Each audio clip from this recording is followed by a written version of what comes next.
Hello students, आज हम लोग सेट प्रैक्टिस करेंगे। बिहार एसएससी का जो इंटर लेवल चल रहा है, एग्ज़ाम उसका होने वाला है, तो उसके लिए हम लोग प्रैक्टिस सेट करेंगे। आज तो यूनिक का हम लोग प्रैक्टिस सेट करने जा रहे हैं। स्टार्टिंग करते हैं यहाँ से हम लोग जीएस के लिए।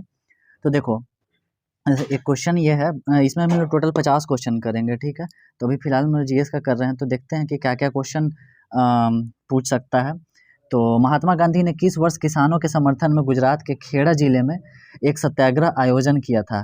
तो ऑप्शन आपके पास में 1918, 1920, 1919 और 1916। तो इसका आंसर बताओगे जल्दी से। तो इसका सही आंसर हो जाएगा ए, 1918। ठीक है, देखो मैं बताते जा रहा हूँ, यहाँ पे आंसर टिक आउट करते जा रहा हूँ, बाकी आप नोट करते चलोगे और अपने भी आप कितना सही कर पा रहे हो।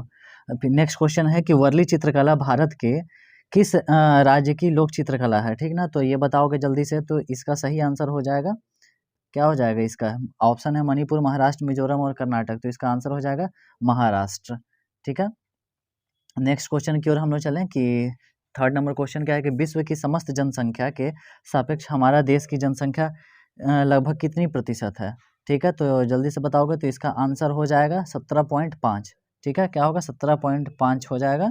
यानी कि विश्व की जो जनसंख्या है उसके सापेक्ष में हम लोग अपनी जनसंख्या देखते हैं, तो हमारे देश की जनसंख्या तो 17.5 है। नेक्स्ट क्वेश्चन की ओर हम लोग आगे बढ़ें कि भारत की तट रेखा, ठीक है, भारत की तट रेखा जो है वो कितने किलोमीटर है? तो 6200 किलोमीटर लंबी है, 6100 किलोमीटर, या फिर 5985 किलोमीटर है, या 6175 किलोमीटर लंबी है? तो इसका आंसर आप बताओगे। तो इसका आंसर हो जाएगा बी। बी इसका राइट आंसर हो जाएगा। 6100 किलोमीटर लंबी तट रेखा है भारत की। नेक्स्ट क्वेश्चन की बात करें हम लोग कि नकदी फसल में सम्मिलित नहीं है, तो कौन सी फसल सम्मिलित नहीं है इसमें? जल्दी से बताओगे। ऑप्शन है आपके पास में गन्ना, कपास, जूट और गेहूँ। तो इसका राइट आंसर क्या हो जाएगा? जल्दी से बताओगे। तो इसका राइट आंसर हो जाएगा गेहूँ, ठीक है। गेहूँ जो है वो रबी फसल है, और हम लोग यहाँ पे क्वेश्चन क्या है कि नकदी फसल में सम्मिलित नहीं, तो नकदी में ये गेहूँ नहीं आता है। गेहूँ रबी फसल है। रबी फसल की बुआई के समय में जो उसका तापमान होता है और पकते समय शुष्क और गर्म वातावरण की आवश्यकता होती है, ठीक है। नेक्स्ट क्वेश्चन की ओर हम लोग आगे बढ़ते हैं कि भारत सर्वश्रेष्ठ उत्पादक एवं उपभोक्ता है। तो भारत किस चीज़ के लिए सर्वश्रेष्ठ उत्पादक है और उपभोक्ता है? चावल के लिए, चाय के लिए, तिलहन के लिए और दाल के लिए। तो जल्दी से बताओगे। तो यहाँ पे आंसर हो जाएगा दाल के लिए, ठीक है। नेक्स्ट क्वेश्चन की ओर आगे बढ़ते हैं कि निम्न में से केन्या की राजधानी कहाँ है? तो केन्या की राजधानी है, जल्दी से बताओगे तो नैरोबी है, ठीक है। इसका राइट आंसर क्या हो जाएगा? नैरोबी। नेक्स्ट क्वेश्चन की ओर आगे बढ़ते हैं हम लोग कि स्वतंत्र भारत का प्रथम उर्वरक संयंत्र कहाँ लगा था? ठीक है, तो ऑप्शन आपके पास में है नागल, सिंदरी, आलवे, ट्राम्बे। तो इसका राइट आंसर क्या हो जाएगा? सिंदरी, बी राइट आंसर हो जाएगा। इसके बाद नेक्स्ट क्वेश्चन की ओर आगे बढ़ें कि भारत का सबसे अधिक जनसंख्या वाला शहर है, तो जल्दी से बताओगे। ऑप्शन आपके पास में है बेंगलुरु, कोलकाता, मुंबई और चेन्नई। भारत का अत्यधिक जनसंख्या वाला अगर यहाँ पे क्वेश्चन पूछा है तो इसका राइट आंसर क्या हो जाएगा? मुंबई, ठीक है, सपनों की नगरी मुंबई। निम्नलिखित में से कौन महाद्वीप क्षेत्रफल के अनुसार सबसे बड़ा है? ठीक है, तो इसमें आप बताओगे यूरोप, अफ्रीका, एशिया या फिर दक्षिणी अमेरिका। तो महाद्वीप क्षेत्रफल के अनुसार जो सबसे बड़ा है वो क्या है? वो एशिया है, ठीक है। एशिया महाद्वीप सबसे बड़ा है क्षेत्रफल के अकॉर्डिंग, अगर हम लोग यहाँ पे देखें तो। नेक्स्ट क्वेश्चन की हम लोग बात करते हैं यहाँ पे 11 नंबर क्वेश्चन की। तो 11 नंबर क्वेश्चन क्या है कि साफ रातें मेघीय रातों की अपेक्षा अधिक ठंडी होती है। यानी कि अगर नाइट के टाइम पे अगर साफ है, क्लीन है मौसम, तो और बादल के टाइम पे अगर हम देख रहे हैं तो अत्यधिक किस में ठंडी होगी? तो ऑप्शन आपके पास में है संघनन के कारण, विकिरण के कारण, आतपन के कारण और चालन के कारण। तो इसका आंसर क्या हो जाएगा? तो इसका आंसर हो जाएगा विकिरण के कारण, ठीक है।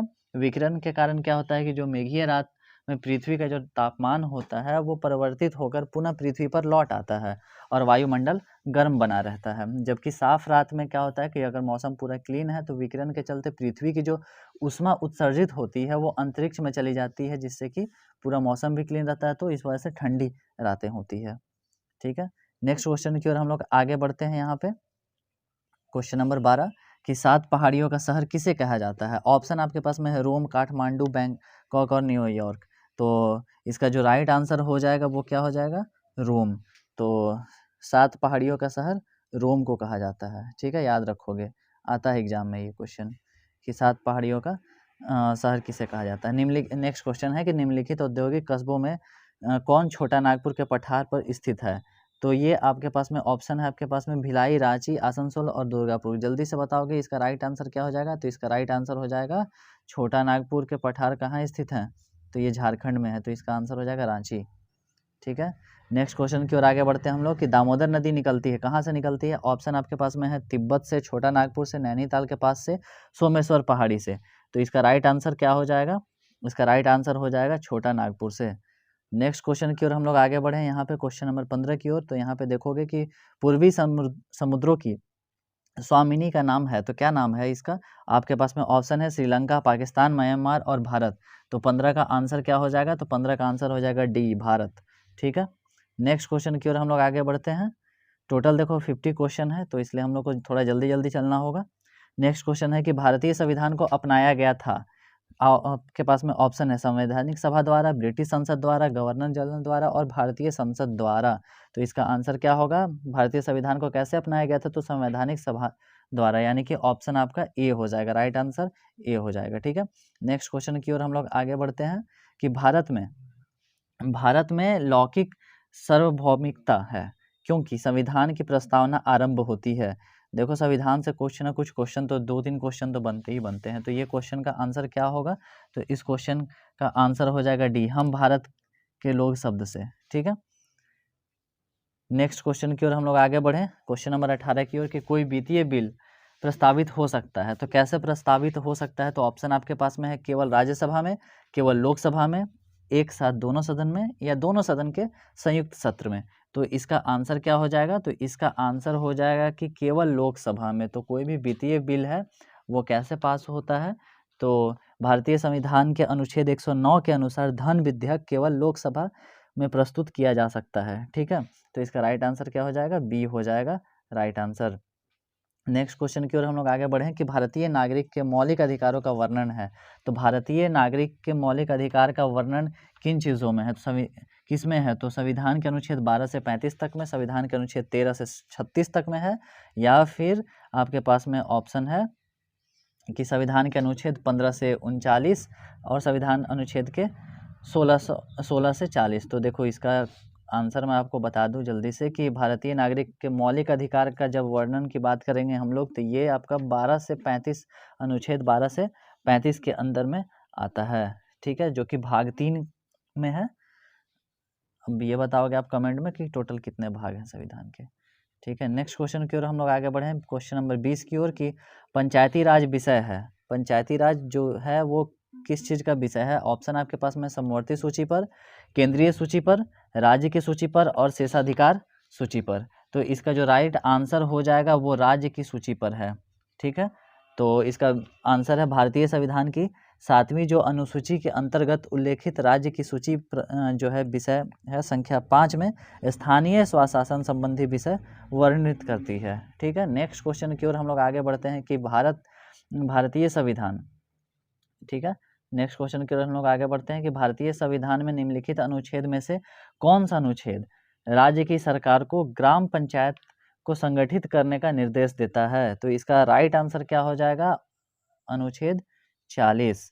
ठीक है, जो कि ग्राम पंचायत को क्या करता है ये, तो ग्राम पंचायत को संगठित करने का निर्देश देता है, अनुच्छेद 40। तो ऐसे याद रखो कि अनुच्छेद 40 का क्या काम है, तो ग्राम पंचायत जो है, ठीक है, तो ग्राम पंचायत को ये संगठित करने का काम करता है, निर्देश देता है। कौन करता है, अनुच्छेद 40 करता है। नेक्स्ट क्वेश्चन की ओर हम लोग आगे बढ़ते हैं कि न्यायिक पुनर्विलोकन का अर्थ यह है कि सर्वोच्च न्यायालय, क्या है, सर्वोच्च न्यायालय को सभी प्रकरण पर अंतिम अधिकार प्राप्त है। नेक्स्ट ऑप्शन है कि राष्ट्रपति के विरुद्ध दोषारोपण कर सकता है, उच्च न्यायालय द्वारा निर्णीत प्रकरणों की समालोचना कर सकता है, या फिर नेक्स्ट है ऑप्शन के किसी भी राज्य के कानून को अवैध घोषित कर सकता है। तो इसका आंसर, सही आंसर क्या होगा, तो इसका राइट आंसर हो जाएगा कि किसी भी राज्य के कानून को अवैध घोषित कर सकता है। ठीक है, देखो ये सारे क्वेश्चन आते हैं एग्जाम में, तो कहीं कहीं आपको लगेगा कि थोड़ा सा टफ है, लेकिन अब कोई सा भी कॉम्पिटिटिव एग्ज़ाम अगर आप दे रहे हो तो वो इतना भी आसान नहीं रह गया है पहले की तरह कि बहुत बेसिक बेसिक क्वेश्चन आएगा। तो थोड़ा सा करना पड़ेगा प्रैक्टिस, थोड़ा थोड़ा प्रैक्टिस करते चलोगे तो याद होता जाएगा सारा चीज़, एक बार दो बार वीडियो देखोगे तो। और नेक्स्ट क्वेश्चन की ओर हम चलते हैं कि एक कल्याणकारी राज्य के निर्देशक आदर्श वर्णित हैं। तो ऑप्शन आपके पास में है कि राज्य के नीति निर्देशक तत्वों में, मौलिक अधिकार के अध्याय में, संविधान की 7वीं अनुसूची में और संविधान की प्रस्तावना में। तो इसका जो राइट आंसर है वो है राज्य के नीति निर्देशक तत्वों के अंतर्गत ये जो है संविधान के अनुच्छेद 38 में स्पष्ट किया गया है कि लोगों के कल्याण के लिए सरकार सामाजिक व्यवस्था यानी कि सोशल ऑर्डर सुनिश्चित करेगी। ठीक है, तो किस में कहा गया है? तो अनुच्छेद 38 में कहा गया है। नेक्स्ट क्वेश्चन की बात करें कि लोकसभा में के स्पीकर का निर्वाचन होता है। तो लोकसभा के जो स्पीकर हैं उनका जो निर्वाचन होता है वो कैसे होता है? तो सांसद के सभी सदस्यों द्वारा होता है या फिर प्रत्यक्ष रूप से जनता द्वारा होता है, लोकसभा के सभी सदस्यों द्वारा होता है या फिर लोकसभा में बहुमत दलों के सदस्यों द्वारा होता है। तो लोकसभा के जो स्पीकर होते हैं, ठीक है, तो लोकसभा के जो स्पीकर होते हैं उनका जो निर्वाचन होता है लोकसभा के सभी सदस्यों द्वारा होता है, यानी कि आंसर आपका सी हो जाएगा राइट आंसर। ओके, क्लियर है। नेक्स्ट क्वेश्चन की ओर हम लोग आगे बढ़ते हैं कि भारत के राष्ट्रपति को उसके पद से हटाया जा सकता है। तो जल्दी से बताओ कैसे हटाया जा सकता है? भारत के प्रधानमंत्री द्वारा हटाया जा सकता है, लोकसभा के द्वारा हटाया जा सकता है, भारत के मुख्य न्यायाधीश के द्वारा हटाया जा सकता है या फिर संसद द्वारा हटाया जा सकता है। तो इसका जो राइट आंसर होता है, भारत के जो राष्ट्रपति हैं उनको अगर हटाना है तो महाभियोग लगा करके हटाया जाता है, जो कि संसद के द्वारा ये सारी चीज़ें कर सकते हैं। नेक्स्ट क्वेश्चन 26 नंबर क्वेश्चन की ओर हम लोग चलते हैं कि भारत में किसी भी, ये जो 25 नंबर क्वेश्चन है ना, इसको याद रखो कि राष्ट्रपति को महाभियोग लगा करके हटाया जा सकता है। ठीक है, 26 नंबर क्वेश्चन की ओर आते हैं कि भारत में किसी भी सदन का सदस्य हुए बिना कोई व्यक्ति कब तक मंत्री पद पर आसीन रह सकता है? 3 महीने, 6 महीने, 1 वर्ष और कोई समय नहीं। यानी कि अगर वो कहीं पे भी सांसद नहीं है, सदस्य नहीं है सदन का, तो वो कब तक रह सकता है? तो वो 6 महीने तक रख सकता है। 6 महीने के अंदर ही चुनाव होता है और करके उसको जीतना होता है, तब जा कर के उस पोस्ट पे वो रह सकता है, अदरवाइज उसको वहाँ से त्यागपत्र अपना देना पड़ेगा। नेक्स्ट क्वेश्चन की ओर हम लोग आगे बढ़े हैं यहाँ पे कि सर्वाधिक द्वीपों वाला देश के रूप में जाना जाता है। तो इसका राइट आंसर है इंडोनेशिया। इंडोनेशिया को सर्वाधिक द्वीपों वाला देश जाना जाता है, यहाँ पे बहुत सारे द्वीप हैं। ठीक है, नेक्स्ट क्वेश्चन की ओर हम लोग बात करें कि राष्ट्रपति राष्ट्रीय आपातकाल की घोषणा कर सकता है, यानी कि जो राष्ट्रपति है वो इमरजेंसी लगा सकते हैं। कब लगा सकते हैं और कैसे लगा सकते हैं? हथियारबंद विद्रोह के आधार पर लगा सकते हैं, बाहरी आक्रमण के आधार पर लगा सकते हैं, युद्ध के आधार पर लगा सकते हैं या फिर ऊपर वर्णित सभी कारणों के आधार पर लगा सकते हैं। तो जल्दी से बताओगे इसका राइट आंसर क्या होगा? तो इसका राइट आंसर हो जाएगा डी। ठीक है, इसका राइट आंसर हो जाएगा डी, यानी कि राष्ट्रपति इमरजेंसी लगा सकते हैं ऊपर वर्णित सभी कारणों के आधार पे, या तो हथियारबंद विद्रोह के आधार पर हो जाए, बाहरी आक्रमण हो जाए उसके आधार पर, या युद्ध के आधार पे ये इमरजेंसी लगाया जा सकता है। आप बताओगे कि इमरजेंसी कब लगाया गया था? मैं आपको हिंट दे दूं कि जेपी आंदोलन के टाइम पे लगाया गया था। नेक्स्ट क्वेश्चन की बात करें हम लोग कि जहाँ तक लोकसभा के प्रतिनिधित्व का प्रश्न है, कौन से राज्य दूसरे तथा तीसरे दर्जे पर है? ऑप्शन है बिहार तथा महाराष्ट्र, मध्य प्रदेश तथा तमिलनाडु, महाराष्ट्र तथा पश्चिम बंगाल और बिहार तथा आंध्र प्रदेश। तो इसका जो राइट आंसर है वो क्या हो जाएगा? जल्दी से बताओगे आप। तो इसका जो राइट आंसर है वो हो जाएगा सी, महाराष्ट्र तथा पश्चिम बंगाल। ठीक है, देखो वीडियो थोड़ी लंबी जाएगी क्योंकि हम लोग 50 क्वेश्चन कर रहे हैं, बट अगर हम लोग एक बार में करते हैं कम कम क्वेश्चन तो थोड़ी सी दिक्कतें आएगी, इसलिए हम लोग 50-50 क्वेश्चन का लेकर के चल रहे हैं सामान्य अध्ययन का। तो प्रैक्टिस सेट वैसे भी इसमें 50 का ही दिया हुआ है, तो 50-50 हम लोग करके चल रहे हैं। ठीक है, DCM ट्रॉफी किस खेल से संबंधित है? तो DCM ट्रॉफी जो है वो किस खेल से संबंधित है? जल्दी से बताओगे। तो ये ऑप्शन आपके पास में क्रिकेट, हॉकी, फुटबॉल और इनमें से कोई नहीं। तो इसका राइट आंसर क्या हो जाएगा? फुटबॉल। ठीक है, तो DCM ट्रॉफी जो है वो फुटबॉल से संबंधित है, और क्रिकेट क्या रहता है? देवधर ट्रॉफी, और हॉकी है बटन कप। ठीक है, नेक्स्ट क्वेश्चन की हम लोग बात करें यहाँ पे कि 31 नंबर क्वेश्चन की कि भारत में नियोजित अर्थव्यवस्था आधारित है, किस चीज़ पे आधारित है? समाजवादी व्यवस्था पे आधारित है, मिश्रित अर्थव्यवस्था पे आधारित है, पूंजीवाद व्यवस्था पे आधारित है या फिर गांधीवादी व्यवस्था पे आधारित है? तो इसका जो राइट आंसर हो जाएगा वो है मिश्रित अवस्था पर आधारित है। नेक्स्ट क्वेश्चन की ओर हम लोग चलते हैं, आगे बढ़ते हैं और देखते हैं कि क्या है क्वेश्चन। तो देश में ऑपरेशन फ्लड को शुरुआत का श्रेय दिया जाता है, किसे दिया जाता है ऑपरेशन फ्लड का? तो ऑप्शन आपके पास में है MS स्वामीनाथन को, डॉक्टर वर्गीस कुरियन को, MG के मेनन को और जयंत नार्लिकर को। तो यहाँ पे इसका राइट आंसर हो जाएगा डॉक्टर वर्गीस कुरियन को इसका ऑपरेशन फ्लड का शुरुआत का श्रेय दिया जाता है। नेक्स्ट क्वेश्चन की ओर आगे बढ़ें कि भारत की उन्नति संतोषजनक रही है।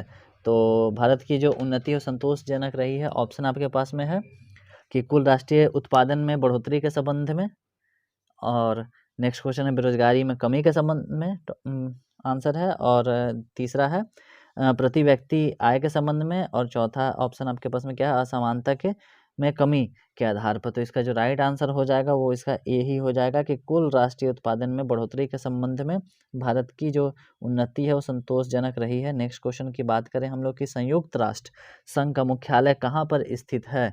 तो इसका जो राइट आंसर है वो हो जाएगा न्यूयॉर्क में स्थित है। ठीक है, 35 नंबर क्वेश्चन की ओर हम लोग आगे बढ़ते हैं। यहाँ पे देखते हैं कि 8वीं पंचवर्षीय योजना प्राथमिकता थी किस चीज़ के लिए? तो रोजगार बढ़ाने के लिए थी। नेक्स्ट क्वेश्चन की ओर हम लोग आगे बढ़ते हैं। यहाँ पे 36 क्वेश्चन नंबर की ओर हम लोग करीब करीब क्वेश्चन एंड करने वाले हैं। तो 36 पे आते हैं कि अपने किस कारणीय कमेटी में कांग्रेस ने जमींदारी उन्मूलन की नीति अनुमोदन किया था? तो इसका आंसर राइट आंसर क्या हो जाएगा? कार्यकारिणी कमेटी 1945 में किया था कांग्रेस ने। नेक्स्ट क्वेश्चन की ओर छोटा नागपुर जनजाति विद्रोह कब हुआ था? तो ये एग्जाम में आता है। तो इसका जो राइट आंसर हो जाएगा वो 1820 हो जाएगा कि जो छोटा नागपुर जनजाति विद्रोह है वो कब हुआ था? तो 1820 में हुआ था।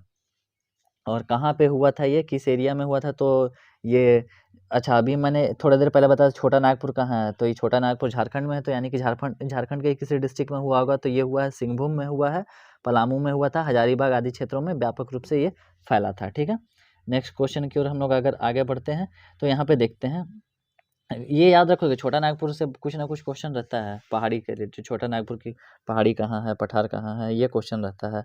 गांधी जी का चंपारण सत्याग्रह किससे जुड़ा था? तो जल्दी से बताओगे तो 3 कठिया प्रणाली से। इसके लिए मैं पहले ही वीडियो बना चुका हूँ और चंपारण का वीडियो आप देख लेना चैनल पर जा करके कि चंपारण से कौन कौन से क्वेश्चन आते हैं, तो उसमें ये क्वेश्चन आपको मिल जाएगा। ठीक है, मेरे चैनल पे है, प्ले लिस्ट में जाओगे तो। नेक्स्ट क्वेश्चन की ओर हम लोग बात करें कि उलगुलान विद्रोह किससे जुड़ा था? तो उलगुलान जो विद्रोह है वो जल्दी से बताओगे किससे जुड़ा था? तो आपके पास में ऑप्शन है संथाल, कच्छा नागा, कोल और बिरसा मुंडा। तो इसका जो राइट आंसर है वो क्या हो जाएगा? बिरसा मुंडा हो जाएगा। इसका डी आंसर राइट आंसर हो जाएगा। उलगुलान विद्रोह बिरसा मुंडा। ठीक है, ये भी झारखंड से ही रिलेटेड है। छत्तीसगढ़ राज्य की स्थापना किस वर्ष हुई थी? जल्दी से बताओगे तो छत्तीसगढ़ जो राज्य की स्थापना हुई थी वो हुई थी 2000 ईस्वी में। ठीक है, अब आप बताओगे कि झारखंड की स्थापना कब हुई थी। बिहार बंगाल से पृथक कब हुआ है? ऑप्शन आपके पास में है 1911, 1912, 1913 और 1914। तो बिहार जो है बंगाल से अलग हुआ था 1912 में। ये क्वेश्चन बहुत बार, और ये बीपीएससी में भी बहुत बार पूछा गया है क्वेश्चन, तो इसलिए एसएससी में भी, बीपीएससी में हर एक क्वेश्चन एग्जाम में ये क्वेश्चन आता है। पटना उच्च न्यायालय की स्थापना कब हुई थी? तो पटना उच्च न्यायालय की जो स्थापना हुई थी वो 1916 ईस्वी में हुई थी। ठीक है ना, पटना उच्च न्यायालय कहाँ पे है? तो ये पटना में है। अर्जुन पुरस्कार किस क्षेत्र में दिया जाता है? तो अर्जुन पुरस्कार जो है वो किस क्षेत्र में दिया जाता है? तो वो किस में दिया जाता है? तो खेल में दिया जाता है। ठीक है, अर्जुन पुरस्कार। और इसके आगे हम लोग देखें कि इस पुरस्कार के बारे में थोड़ा सा हम लोग जान लेते हैं कि अर्जुन पुरस्कार है क्या। तो अर्जुन पुरस्कार जो है प्रत्येक वर्ष विभिन्न खेलों में उत्कृष्ट योगदान करने के लिए खिलाड़ियों को दिया जाता है। इसके तहत पुरस्कार स्वरूप 15 लाख रुपए तथा कुछ भी उनको एक सर्टिफिकेट दिया जाता है। ठीक है ना, उस खेल से रिलेटेड। नेक्स्ट क्वेश्चन की हम लोग बात करें, ये एग्जाम में आ सकता है इससे रिलेटेड कि किस चीज़ में दिया जाता है अर्जुन पुरस्कार और कितना रुपए दिया जाता है। नेक्स्ट किसी भी खेल के लिए दिया जाता है। नेक्स्ट क्वेश्चन की ओर हम लोग बात करते हैं 44 क्वेश्चन नंबर में। तो 44 नंबर क्वेश्चन में क्या है कि भूरी क्रांति का संबंध निम्नलिखित में से किससे है? तो भूरी क्रांति का उर्वरक से है। ठीक है, नेक्स्ट क्वेश्चन की ओर हम लोग आगे बढ़ते हैं कि निम्नलिखित में कौन से मीठे पानी झील नहीं है? तो मीठे पानी का झील कौन सा नहीं है? डल झील, लोकताक झील और बड़ा पानी है या फिर सांभर। तो इसका जो राइट आंसर हो जाएगा वो क्या हो जाएगा, सांभर। ये मीठे पानी का झील नहीं है, ठीक है। और अच्छा, अब एक चीज़ बता दो कि जल्दी से, तो डल झील कहाँ पे है, तो डल झील जो है वो है जम्मू कश्मीर में। और लोकताक जो झील है, ये झील कहाँ पे है, तो मणिपुर में है। तथा बड़ा पानी कहाँ पे है, ये मेघालय में है, ठीक है। तो इसका 45 नंबर का आंसर है सांभर। निम्नलिखित में कौन सी फलीदार फसल है, तो दालें, मोटे अनाज, ज्वार और तिल। तो इसका जो राइट आंसर है वो क्या हो जाएगा, जल्दी से बताओगे तो इसका जो राइट आंसर है वो हो जाएगा दाल, ठीक है ना। नेक्स्ट क्वेश्चन की ओर हम लोग आगे बढ़ते हैं। 47 हम लोग बस करीब करीब आ ही चुके हैं। तो इसका क्या है आंसर कि शांति उद्देश्यों हेतु परमाणु शक्ति का उपयोग करने में भारत किस देश से बहुत ज़्यादा आगे है। तो किस देश से बहुत ज़्यादा आगे है, तो पाकिस्तान, चीन या फिर फ्रांस, इंग्लैंड। तो यहाँ पे क्या हो जाएगा, पाकिस्तान, ठीक है। नेक्स्ट क्वेश्चन की ओर हम लोग आगे बढ़े। तो पाकिस्तान से तो हम लोग हर चीज़ में आगे हैं, ये तो आटा पे मजबूर है अभी। नेक्स्ट क्वेश्चन की ओर आगे हम लोग बढ़ते हैं कि भारत में सर्वोच्च न्यायालय में न्यायाधीशों की संख्या कितनी है। तो भारत में जो सर्वोच्च न्यायालय है, इसके न्यायाधीशों की जो संख्या है, जल्दी से आंसर आप इसका बताओगे तो इसका राइट आंसर हो जाएगा 34, यानी कि आंसर इसका डी हो जाएगा 34, ठीक है। अब आते हैं हम लोग क्वेश्चन नंबर 59 की ओर। तो 59 में सॉरी 49 क्वेश्चन में, तो 49 में क्या है कि निम्नलिखित में से किस नगर में चार मीनार स्थित है। जल्दी से बताओगे इसका राइट आंसर, चार मीनार कहाँ पे है। तो इसका जो ऑप्शन मैं आपको बता दूं कि मैसूर, राजकोट, हैदराबाद, लखनऊ। तो बचपन से पढ़ते आए होगे, ठीक ना। तो हैदराबाद इसका आंसर हो जाएगा। नेक्स्ट क्वेश्चन की ओर हम लोग आगे बढ़ते हैं कि संकट ग्रस्त जाति संगाई है, क्या है, शेर पूंछ वाला बंदर, मणिपुर हिरन, कश्मीरी हिरन और गैंडा। तो इसका जो राइट आंसर हो जाएगा वो क्या हो जाएगा, मणिपुरी हिरन, ठीक। तो आई होप कि अब ये चीज़ें आप लोग को याद हुई होगी। इसमें से बहुत सारे क्वेश्चन, और देखो एक बार में तो पॉसिबल नहीं है कि कोई भी चीज़ आप पूरा का पूरा याद कर सको, लेकिन हाँ, अगर आप बार बार प्रैक्टिस करते हो तो चीज़ें हो जाएगी क्लियर। समान अध्ययन से टोटल 50 क्वेश्चन सेट 1 में थे, यूनिक के आपके सेट प्रैक्टिस से, तो मैंने वो करा दिया है। ऐसे ही मैं सेट प्रैक्टिस कराता जाऊँगा, और इसके साथ साथ में डिस्ट्रिक्ट वाइज और बिहार स्पेशल का जो वीडियो चल रहा है, सीरीज चल रहा है, वो भी कंटिन्यू रहेगा। तो आप सब्सक्राइब करके रखोगे, और प्लेलिस्ट में सारे वीडियो हैं, वहाँ से आप जा करके देख सकते हो, ठीक है। तो मिलते हैं हम लोग फिर अगली वीडियो में।